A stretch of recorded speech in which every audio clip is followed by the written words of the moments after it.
Okay, so let's jump right into this. This is a time sensitive update from the Closet Caveman. And the reason this is a time sensitive update is because when we closed the week yesterday on the S&P 500 and on the Nasdaq 100 indexes, we printed a Doji candle for the week of this past week, so the last week essentially of September.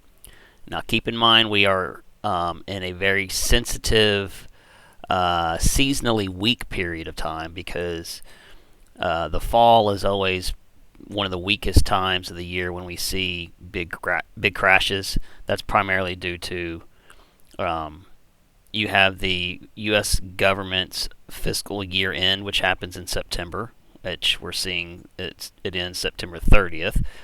As such, as you see, we're going to have most likely a government shutdown. So you have the scenario where markets are at all-time highs, and we're about to see a government shutdown.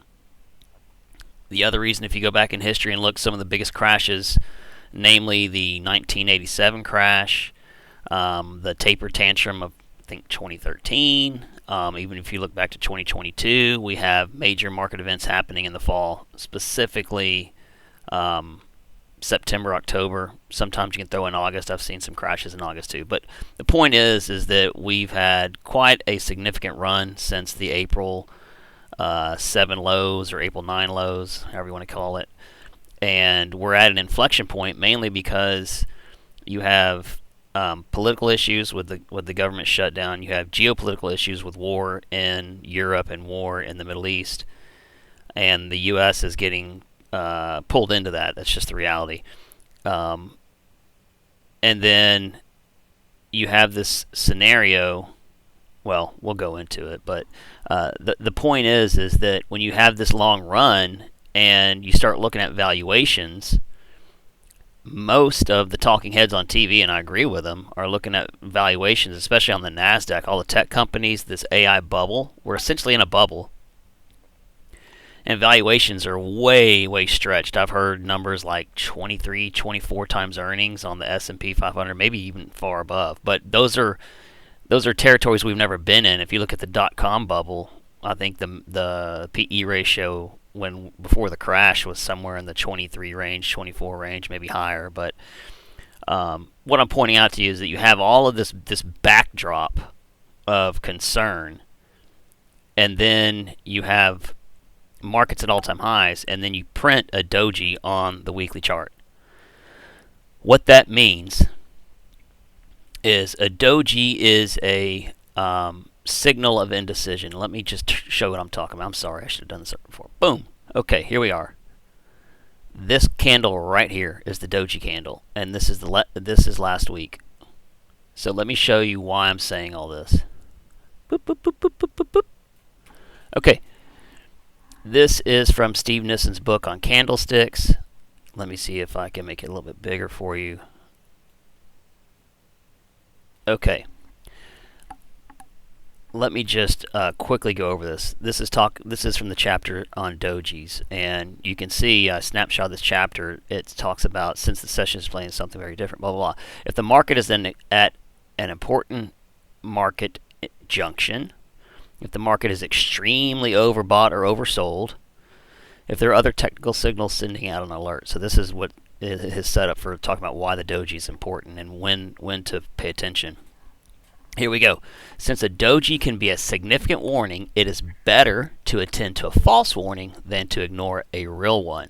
Okay, well, I believe that applies now because even if this is a false warning, we need to watch it even so it's not you get what I'm saying. All right, this chapter will address doji at tops, doji at resistance, blah, blah, blah. Doji are valued for the ability to call market tops. Okay, that's the biggest thing, is that a doji at a market bottom isn't as significant as a doji at market tops. This is especially true after a long white candle, which we basically just have had over the past month. The reason for the doji's potential negative implications in uptrends is because a doji represents indecision. Indecision, uncertainty, or vacillation by buyers will not maintain a market rally. It takes the conviction of buyers to sustain a rally. If the market has had an extended rally, which we've had, and or is overbought, and then a doji surfaces, and read that as indecision, it could mean the scaffolding of buyer's support will give away. A caveat from my experience, this is from Steve Nissen, is that successful as doji are at calling tops, they tend to lose some reversal potential in downtrends. You can read through that, but the bottom line is that a doji in a rally could signal an exhausted market. Now, I will go back to the April 9th. Let's close that down. So this right here, this big blue arrow, is when I marked back in February when we had a monthly doji. That was even more powerful. And let me show you what that looked like. We can just switch this over to a monthly view and you'll see it better. Here we go. See that candle? I marked that and started sending this stuff out to friends and family back in February. When that candle closed at the end of February and I saw a doji on a monthly chart, I started sounding the alarm, and that was an accurate call, because look, right after that we had this huge sell-off, and then even further huge sell-off all the way into April. And now we've recovered. Boom, remember it said long white candle? Well, we got a bunch of big green candles up here. And here we are. This is this month right now, but remember, we're at the end of the month. We're at September 27th, so we don't trade on a candle till it's closed. So this candle, the September candle, even though it looks like it's a long, green, big candle, it's not closed yet. We have 2 more trading days, Monday and Tuesday. Now, if you get a sharp sell-off on Monday and Tuesday, this candle is going to go from green, and it's going to drop down to, it'll become a doji as well. And after calculating the price difference, you need about, this is 661 when it closed, and I'm where my finger is down here at the bottom, you can see it's about 637. So that's about a 3.5% sell-off. So we basically need to see a 2.5, about a 1.5% sell-off each day, Monday and Tuesday next week, and then we'll be at a doji on the monthly chart, and then it closes, and then you'll have this beautiful-looking doji on a monthly chart. But let's go back to the weekly chart, because that's where I'm calling this doji. There he is, still circled. So what we're witnessing is indecision in the market, and it also shows up on, this is the S&P 500. Let's look at the actual NASDAQ 100. NASDAQ 100 also has a doji. This one's a little bit bigger bar, of a bigger body on the doji, but that's even probably worse because it's actually a negative. And so I suspect that we're going to see about a 3 to 5% correction early next week if we do. And if we close and we have a monthly doji on the S&P 500 and the NASDAQ,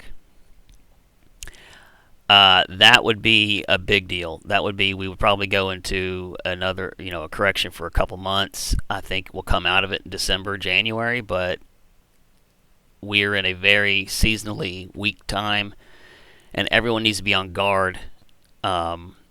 Now, for your long-term investors, myself included, if you're in your 401k, I wouldn't even worry about it, but this is more for people that are trying to time the market or trying to get out of the way of a sell-off. I don't see how this could be nearly as bad as the March-April correction, or actually bear market is what that was. But let's go back and look at it real quick. So I'm going to put on a couple of points here. Let's go to boom and boom. Okay. So let's look at the support level. So if we do have a correction starting next week, let's see where our support levels are. Right now I'm marking 637 as the first support level, and you can see that right here. And let me hide that so you can see why I drew that line.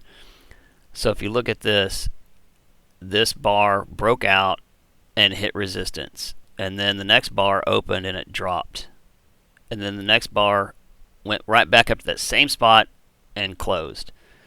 The next bar broke above, and now resistance becomes support, and if you notice, it opens, new high, next bar opens, it sells off, but it hits support, bounces right back up, and you can see why each time we get down to the support level now, resistance becomes support. So let's turn that back on. We can see over the past, that's 1, 2, 3, 4, 5, 6, 7 weeks this support level is held. So I suspect we'll drop down to 637. If we do, here's the deal. You drop down to this level and it closes, that puts a doji on the monthly chart for September. And that is an ominous sign. That goes back to what I was talking about before. You get a monthly doji, and that's serious indecision. And let's stop real quick and say, why does indecision equal a sell-off? Well, think about it from the perspective of, we're all traders. We all have money. If you are not sure if you're going to put your money into something, wouldn't you want to just hold on to it? Absolutely, right? So indecision equals selling, because if you're in the S&P 500 and you think it's going to crash, or at least I shouldn't say crash, but if there's going to be a correction, then you sell and move to cash because you're moving to a safe haven. You say, I don't know what's going to happen. I'm just going to sit on the sidelines. But to do that, you have to sell. Once that selling starts and other people start smelling, fear, then they start selling too, and it creates an avalanche. So that's why indecision equals move to safe haven and wait for a rainy day, which equals selling.